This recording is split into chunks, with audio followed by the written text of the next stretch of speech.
Samo neumne države ne streljajo nazaj, ko so napadene, prijatelji moji. Želim si, da bi lahko prevzela odgovornost za to čudovito izjavo.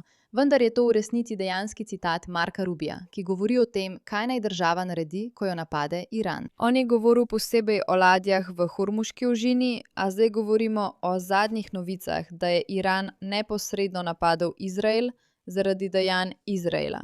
Ne v Iranu, ampak v Libanonu s Hezbolahom. To je ogromen in brezprecedenčen geopolitični premik, ki povzroča resne težave za Trumpa in resne težave za Bibija Netanjahuja.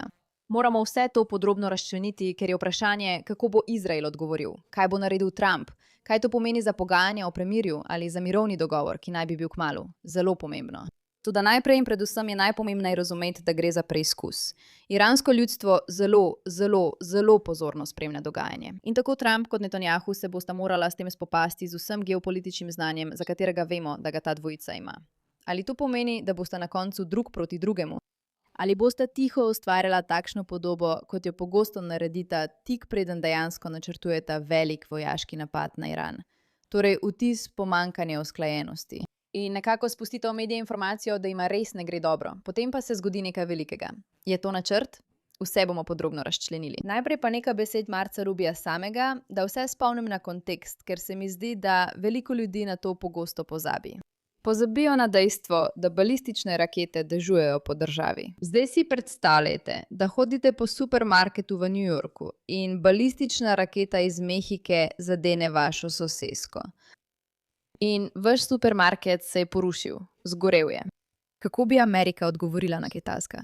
Mislim, da je to vprašanje, na katerega bi se morali vsi spomniti, ker je postalo nekako tako, ja, Hamas izstreli rakete na Izrael, kakorkoli, ni velika stvar. Hezbolah izstreli rakete na Izrael. V redu, ni velika stvar. Iran zdaj izstreljuje balistične rakete. Ne pozabite, to so tiste, ki se lahko razdelijo na več različnih delov, zato lahko resno škodujejo civilistom na zelo nevaren način. Zelo jih je težko prestreči. In vsi pravijo, naj se umaknemo. Dajmo za trenutek postaviti stvari v kontekst. Izrael je suverena država. Morda vam to ni všeč, morda vam je to neprijetno, ampak to je suverena država, ki jo napadajo z raketami. Zdaj, geopolitične razloge za to lahko razčlenimo. Lahko jih obravnavamo čez trenutek, ampak to je kontekst. Država, na katero streljajo, bi bila neumna, če ne bi odgovorila z ognjem. Vprašanje je, kakšna naj bo strategija odgovora. In kako prepričamo Iran, da ne morejo kar početi, kar hočejo, brez posledic. Ampak kot smo rekli, začnimo z Markom Rubijem, ker sem zašla s teme. Dobrodošli v oddaji Pushback. Sem Meira K, vaša voditeljica. Upiramo se vsemu, kar vidimo okoli sebe. Zato se naročite na kanal, všečkajte ta video, delite ga s prijatelji, naredite, kar morate, ker smo, družina, siti vsega. In če ste tudi vi siti, potem dobrodošli. Našli ste svoje ljudi. Ampak ta človek je tisti, ki si ga res želim za predsednika. Slišal sem ladjo ameriške mornarice. Kaj ne naredimo? Torej obstaja premirje. Ne bomo se strelili vaših dronov. To je neumno vprašanje. To je neumno stališče. Seveda smo streljali nazaj na nje, oni so streljali na nas. To je tisto, kar bi pričakoval, da naredimo. Samo neumne države ne streljajo nazaj, ko so napadene. In mi nismo neumna država. Če streljate na ZDA... Samo neumne države ne streljajo nazaj, ko so napadene. In mi nismo neumna država. In žal se trenutno zdi, da se od Izraela pričakuje, da se obnaša, kot da je neumen. Verjetno ste to že videli, ker je povsod po novicah. Včeraj je Iran nenadoma odločil, da se bo maščeval Izraelu. No, iz izraelskega vidika morda nenadoma ni povsem natančno. Za tiste, ki tega ne poznate, ima Iran sistem posrednikov. Imajo različne vojske. Hutije, ki nadzorujejo morja, Hamas v Gazi, Hezbolah v Libanonu. In vse te različne vojske imajo različne sposobnosti in so se obnavljale, da bi pomagale Islamski republiki pri njihovem načrtu svetovne prevlade. Kakorkoli že, Hezbolah in Izrael sta imela nekakšno čudno premirje, vendar ga je Hezbolah kršil in to že od prvega dne. Nikoli jih ni zanimalo premirje. Na Bližnjem vzhodu je premirje pogosto le neka izjava, s katero želijo pomiriti naše zahodne zaveznike, vendar v resnici obe strani še vedno streljata in napadata druga drugo. Hezbolah se tako ali tako ne drži nobenih dogovorov, ki naj bi jih spoštoval. Zato se Izrael odloči za stopnjevanje in napad v Bejrutu. To je nekaj, za kar Trump pravi, ne, tega ne počnite. Ampak Izrael reče, če Hezbolah še enkrat prekrši dogovore o premirju, bomo napadli v Bejrutu. Ugani, kaj se zgodi? Hezbolah prekrši dogovor o premirju in Izrael se odloči za napad v Bejrutu. Predsednik Trump trdi, da o tem v bistvu ni bil zares obveščen. In kot odgovor na to, ugani, kaj se zgodi. Iran se odloči napasti Izrael. Iran Izrael napade drugo državo. In zato se Iran odloči napasti Izrael. Da si to lažje predstavljate, si zamislite, da bi se Amerika in Mehika bojevali. In tako Amerika napade Mehiko. In potem se Kitajska odloči napasti Ameriko, je Amerika napadla Mehiko. To ni nekaj, kar bi bilo sprejemljivo. Seveda je vse skupaj nekoliko bolj zapleteno, ker je Hezbolah v resnici iranski posrednik. Financirajo jih in so njihova podaljšana roka. So ena od njihovih lovk. Ampak to je kontekst in ozadje. In Iran se odloči izstreliti balistične rakete. Če na to gledate zelo poenostavljeno, bi si mislili, da Iran pač izstreljuje rakete. Kaj bo Izrael naredil glede tega? Ampak to je preizkus. To je izjemno pomemben preizkus, tako za Trumpa kot za Netanjahuja v tem trenutku. In razložila vam bom zakaj. Zelo preprosto, Iran ne verjame, da je Trump dejansko pripravljen uresničiti svojo grožnjo z vojaškim napadom. Vidijo, kaj se dogaja v Ameriki, seveda tudi zaradi svoje lastne propagande. Dejstvo je, da vedno več Američanov trdi, da želijo, da se Amerika umakne iz te vojne, saj jih to nanima. In izvajajo velik pritisk na Trumpa, da ne bi šel v novo vojaško zaostrovanje.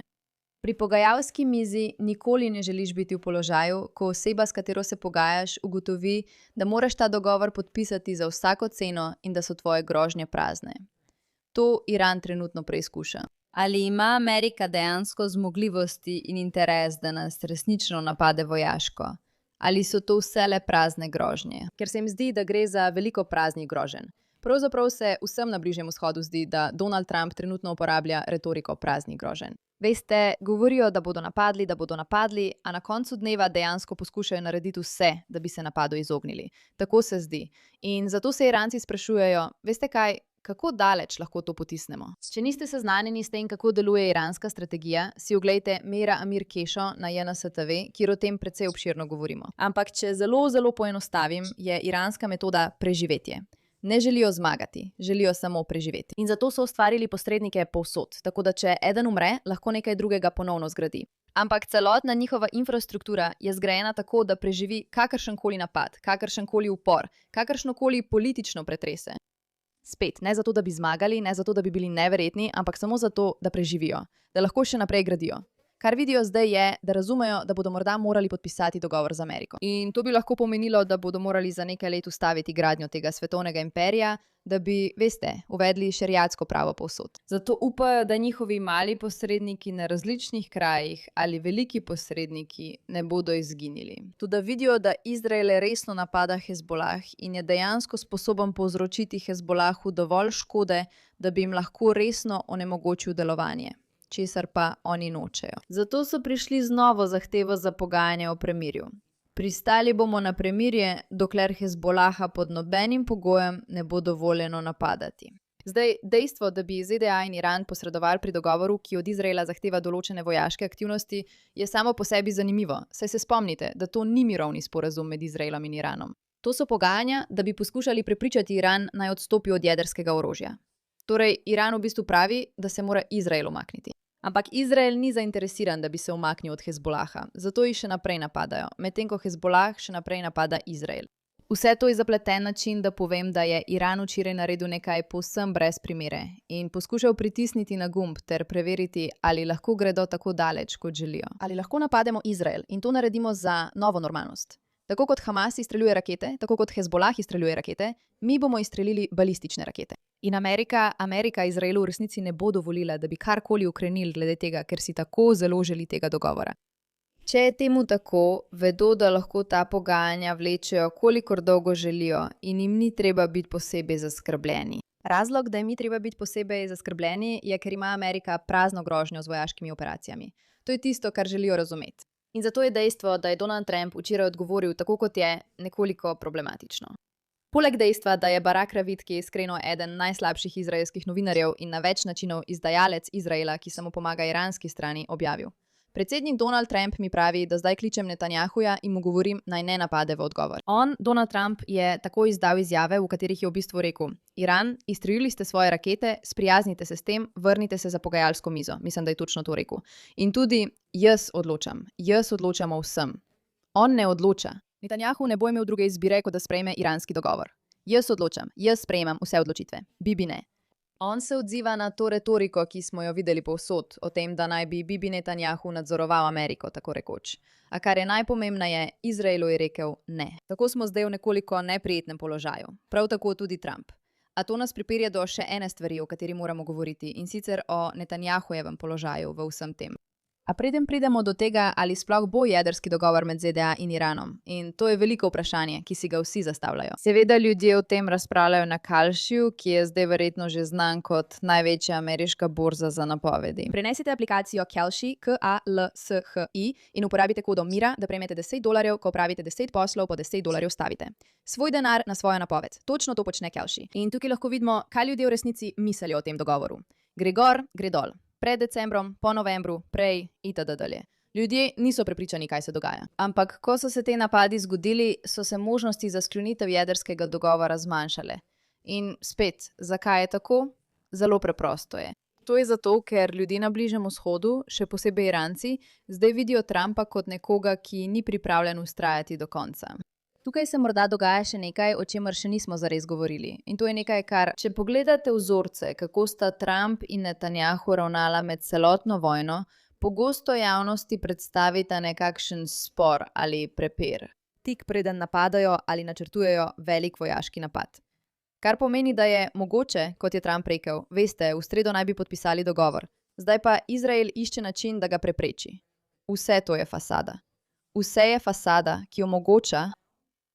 Tega ne vemo, vendar obstaja možnost, da bi s tem omogočili, da pride sreda, dogovor ne bi bil podpisan, nato pa bi Izrael oziroma Amerika izvedla obsežen načrtovan vojaški napad na Iran. Iz vsega, kar smo videli med to celotno vojno, mislim, da lahko mirno rečemo, da ta dvojica včasih deluje, kot da se ne razume najbolje. Vendar se v resnici razumeta zelo, zelo, zelo, zelo dobro. In skupaj sta zasnovala nekaj resnično genialnih vojaških operacij, ki so presenetile prav vse, bi rekla. Zanimivo je opaziti in vredno razmisleka je, da je to morda ta strategija. Morda Donald Trump ugotavlja, da ni nobenega dogovora z Iranom. Ti ljudje nikoli ne bojo zainteresirani za dogovor z Iranom. In spet, o tem smo obširno govorili na naših geopolitičnih kanalih. To je nekaj, kar morajo ljudje razumeti o Iranu.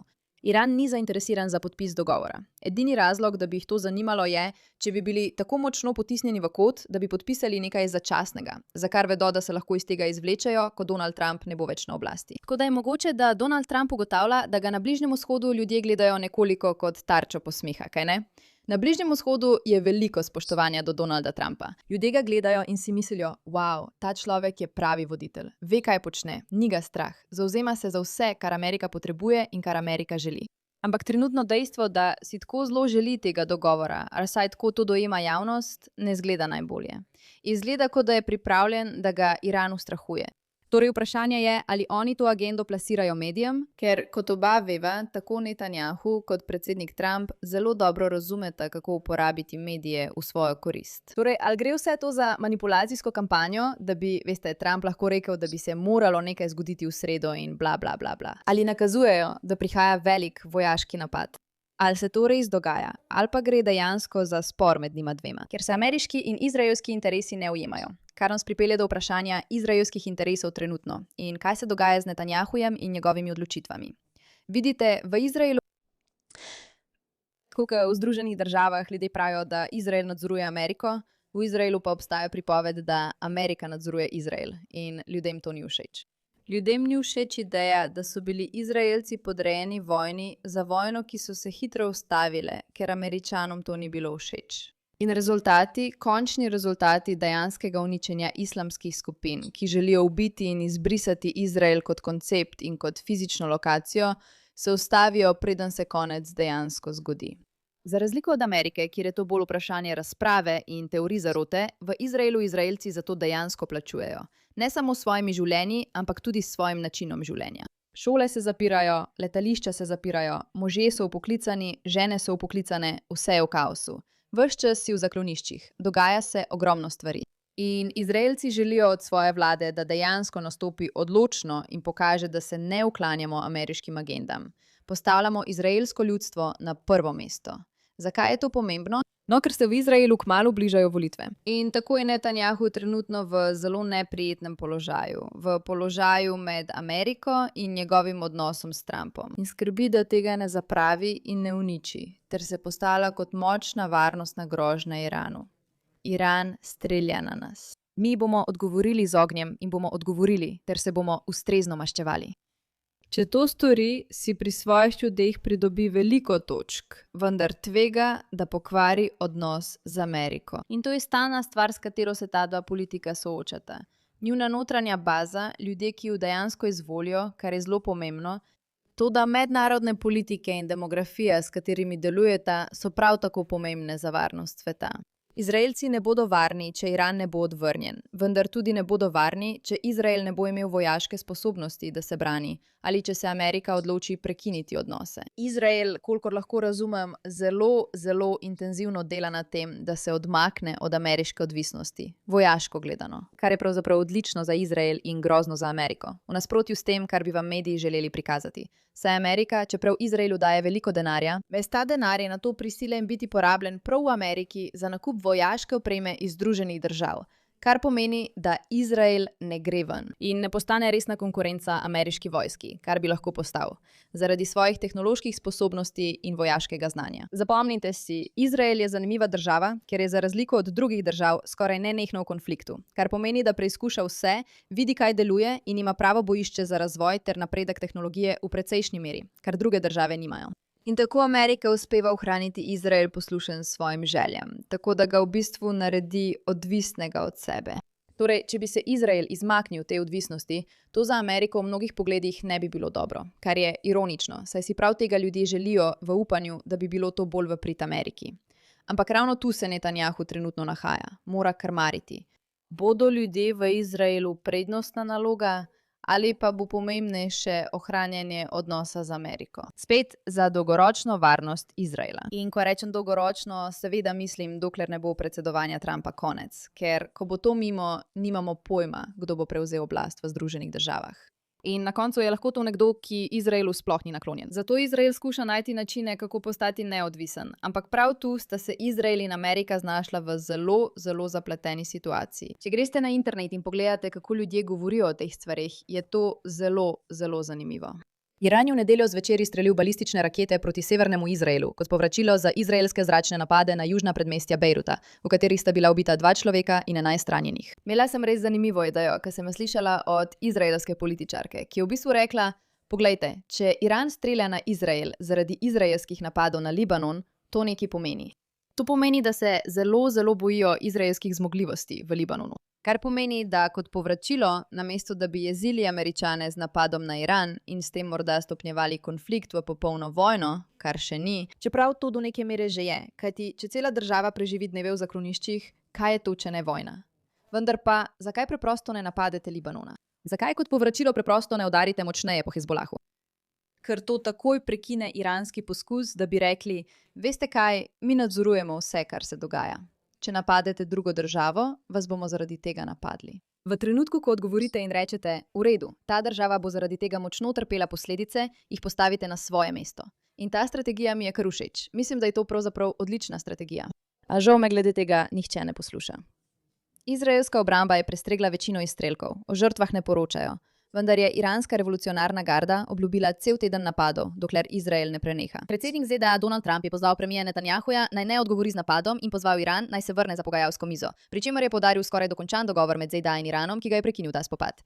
Izraelski uradniki so ob naraščajočih napetostih, ki so povzročile rast cen nafte in bitcoina, obljubili močan odgovor. Zanimivo je, da smo imeli mesece teh pogajanj, pa potem ni bilo pogajanj in zdaj bodo vsi trdili, da je prav to tisto, kar bo uničilo dogovor, kar je absurdno. To preprosto ni res. Zelo jasno je, da ta dogovor ne bo sklenjen, ker ga Iranci v resnici ne želijo. Tako jim to popolnoma ustreza. Lahko napadejo Izrael, kar je za njih zmaga, hkrati pa ustvarijo vtis, da je Izrael tisti, ki ruši dogovor, čeprav to ne drži. Na mnoge načine je to marketinško genialna poteza in prav v tem je Iran vedno najboljši. Še bolj kot vse drugo je ugotoviti, kako ustvariti zavajajočo zgodbo na spletu, na katero bodo ljudje, neumni ljudje, nasedli. In to bo potisnilo naprej agendo, ki jo bodo politiki sprejeli.